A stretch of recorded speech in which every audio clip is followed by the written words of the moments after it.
for the Browns to bounce back. We're all kind of sleepy-eyed after that wonderful Irish Buckeye game from last night. Buckeyes with a thrilling victory. Now it's time for our Brownies to turn this ship around against the Titans. Let's not remember anything about the Titans. Hopefully we pound them in the ground. Tony Camino joining me here in just a second. Browns, and again, in this kind of matchup, finally to me, it feels like we can really stuff a running back like Derrick Henry. And there is Mr. Camino. Hello, good morning. Good morning. It's a good day. Go Browns. It is a good day. Go Browns. It was a great game last night, too. I was just mentioning, Tony, in past games, this would be a very big fear of playing against someone like Derrick Henry. We'll get to that in a second, but it's all been about Deshaun Watson. How do you feel about Mr. Watson as we walk in here to week 3? I don't think we're going to see that complete 180. I mean, maybe we will, but I feel pretty good. It's a vulnerable Titans pass defense. Good weather conditions, it seems like. It's supposed to be pretty sunny all day. I'm not going to have to deal with that bad weather, that misty spit and rain. So I feel pretty good about him to start getting it turned around today. It's going to be harder not to lean on Nick Chubb or the running game, but hopefully that shift to a more shotgun spread offense can really help Deshaun get back on track and get the ball in his playmakers' hands. Yeah, I agree. I don't think we're going to see the 180 today either. Bombs today, Watson passing for 310, 2 touchdowns. Wow, 1 interception. That's pretty specific. I don't see that. I hope I'm wrong, Bombay. I actually kind of agree with Tony. I think it's going to be more of like an okay day for him. If he were to go off, my gosh, this would spend everything forward. It's that kind of game. This is a unique one for me, Tony. I don't think he necessarily has to do that today. There's games coming where I think he's going to have to go off, but I don't see that this week. I just don't fear this Titans offense whatsoever. They don't fear me. They don't scare me. Tannehill's not that good. And, again, I think they now have the defense where they can contain a Derrick Henry in this game. Yeah, this is one of those ones kind of like the game last week where as long as we don't beat ourselves too many times, that shouldn't be a game we lose. The Titans are a fine team. Good run defense, horrible pass defense. Their offense is meh, like you said, Tannehill. They don't really have anything great at receiver anymore. DeAndre Hopkins, but it's 2023 now. So I'm not really too worried about them as long as we protect the ball, keep the defense in favorable positions, because then we can just win the field position battle and let them dominate. Yeah, I agree. The one thing about the Titans, they are very physical. So you're playing a team that's going to bring some muscle. So that is something to watch in this game. They're not a pushover team, but again, there's nothing really that grabs you. It really jumps up the headlines. They do have 2 good defensive linemen that could bring a lot of pressure in this game, and that is the only thing I could see them losing here in the Browns. They get wild like the Steelers do, and they cause havoc and turnovers. That kind of thing could really sink the Browns in this game. I don't know if we'll see a lot of Kareem Hunt today. Still not really been officially announced whether he's playing or not. I'm excited to have him back, though. I think it's a great story. I think he actually will bring some energy to his club, and I think he can make some plays still. I really do. I think I'm a believer in this in sports. When a guy like this comes back to his hometown, he could really play well. What are your thoughts about Kareem being back in Cleveland? I mean, I think it's okay. I don't expect them to give him anything too much. He wasn't very good last year, unfortunately, but they are saying he's down 10 pounds, so maybe he got some of that tread back in his legs. But if we really just use him on pass protection, receiving out of the backfield, and maybe some goal line work, I think he'll do more than enough and more than we really need him to. And maybe he gets a goal line touch today and can get in the end zone. That'd be a great moment for the fans. Well, a lot of people in the radio talk world have been expressing the wanting to see Elijah Moore, Donovan Peoples-Jones, even David Njoku. Even though Njoku we've seen a little bit. What is your thoughts on that? It would be really nice. I really would like to see more of Elijah Moore. I just am surprised that guy's not touching the ball at all. Yeah, I think they've been trying to get it to him. That first game, it's kind of you can't really. That just kind of has to be thrown away. That doesn't. Right. Last game, like we were talking about earlier in the videos, there were a lot of times where they were trying to get him the ball, and whether he was a foot out of bounds or what, he had a lot of chances. I think now maybe more Debo-like packages with Nick Chubb out, get creative. I really like using him out of the backfield on pass situations because then you have 5 true receivers out there, and it makes it a nightmare to stop. I think as the weeks go on, I think this is a great chance to get him the ball more, and they were showing last week that they're trying to do it. I think this is the week where he starts to connect a little more. What are your thoughts so far? 2 games in, it's only 2 games in, of our leader, Kevin Stefanski. He's feeling a bit hot by some.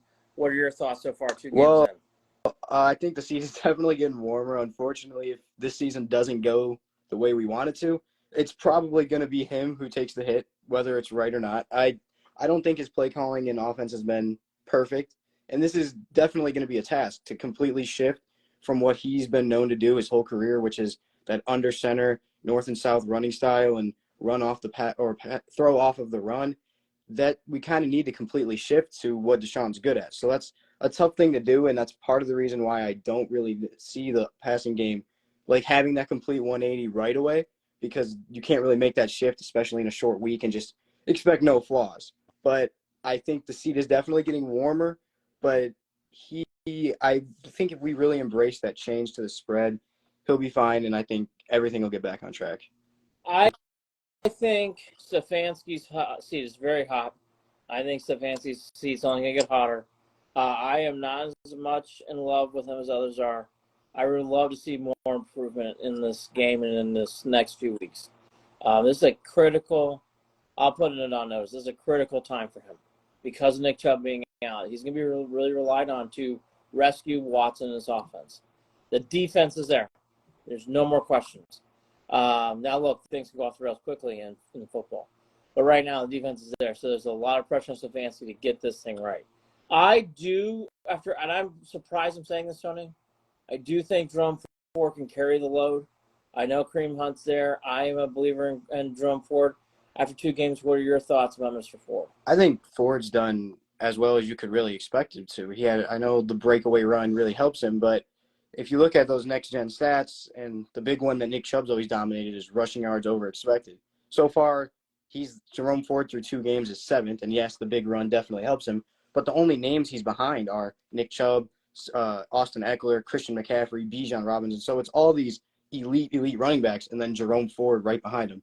So I think with the offensive line, he's got plenty of talent. The run game's not going to just completely disappear without Chubb. It's not going to be a top 2 attack and pass in the NFL, but Jerome Ford is plenty talented enough to still make this one of the better rushing attacks in the league. No Greg Newsome this week. I think Cam Mitchell or someone else can replace him. I think we will see Cam Mitchell this week. I don't have a big fear for this. Maybe I'm not playing it up enough.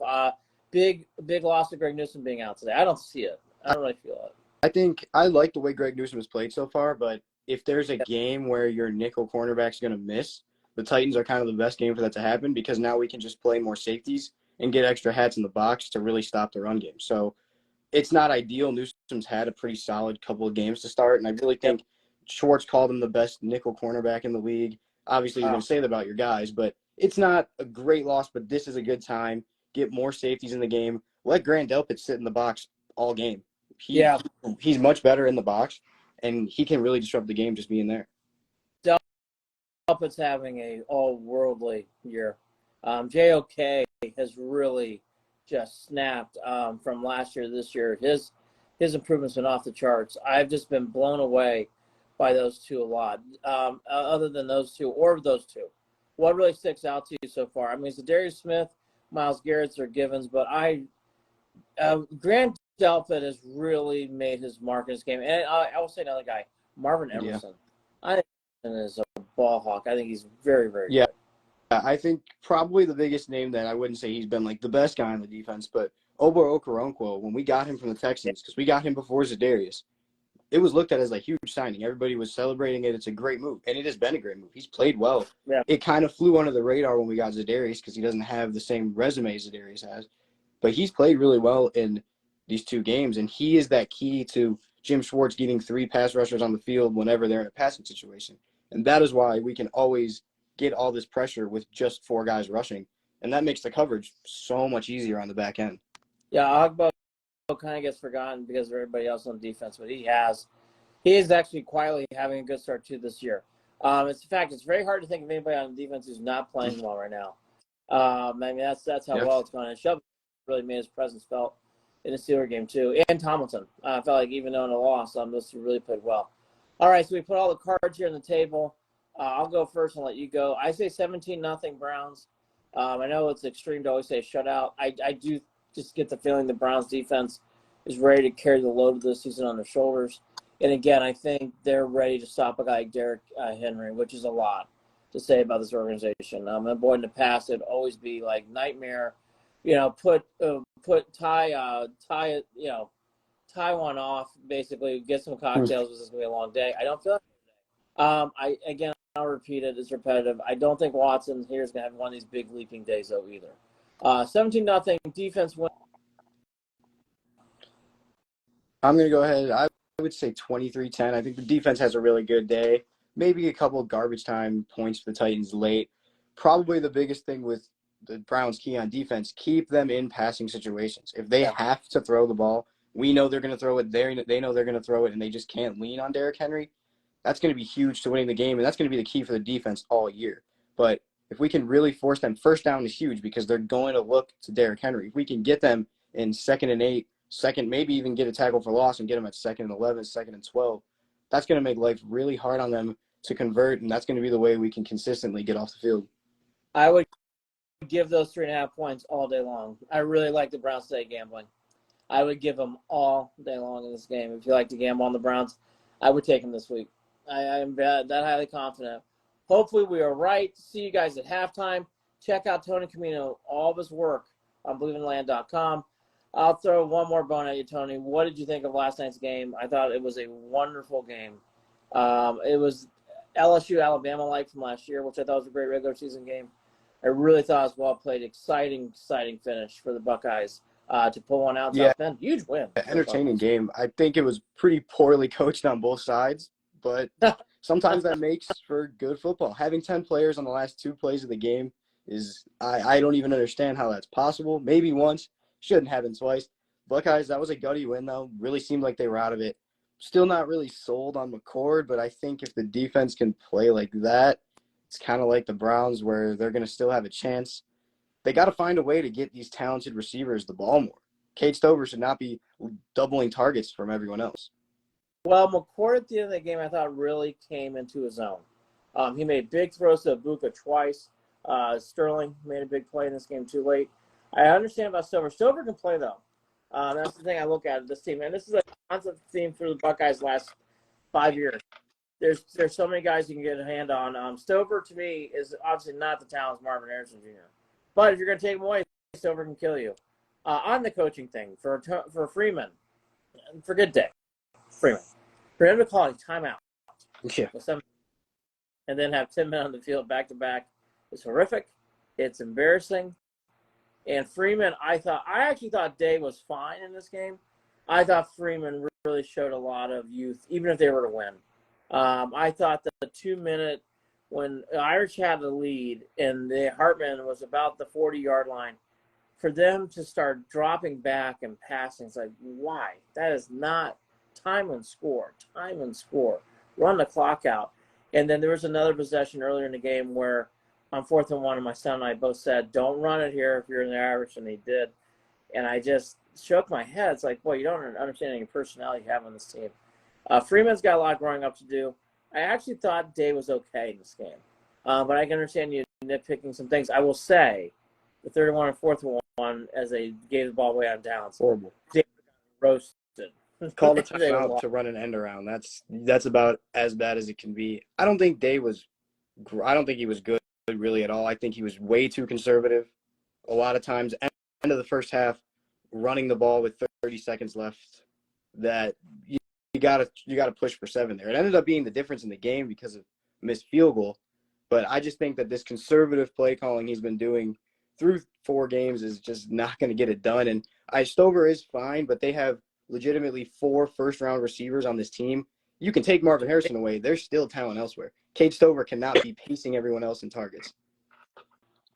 No, they're good. I would say this. Travion Henderson refound himself. Yeah. So they're doing things where it's like, I get it. Travion Henderson looked wonderful. My God, that 61-yard touchdown run was great. So they are finding some things. I understand the conservatism. I actually understand some of it. I don't think McCord's – I don't think he's Stroud. I just don't think he's that. So because of that, they're not throwing the ball as much. So I actually compliment. I'll say I get it. I get it. I had a ex-player and I talked late last night. We were going back and forth about it, and I said I kind of get it. I go, C.J. Stroud to me was very good. Obviously an elite talent, drafted in the top 2 of the draft. McCord's a good player. Is he a top first-round pick? No. Is he a second-round pick? Probably not. It's probably more like a third or fourth round kind of deal. He improved last night, but I will say this again, because I don't want to pound on the kid. He had some gutty throws in that last drive. I thought a couple times the Buckeyes were going to lose, and they didn't. So give that team a lot of credit. We'll be here at halftime with me, and then after the game. Tony there, I'm Andy Billman here. Let's go Browns. And probably Tony and I will talk more Buckeyes this week as we fire off some more comments about Ryan Day. Anyways, go Brownies. See you guys after the game.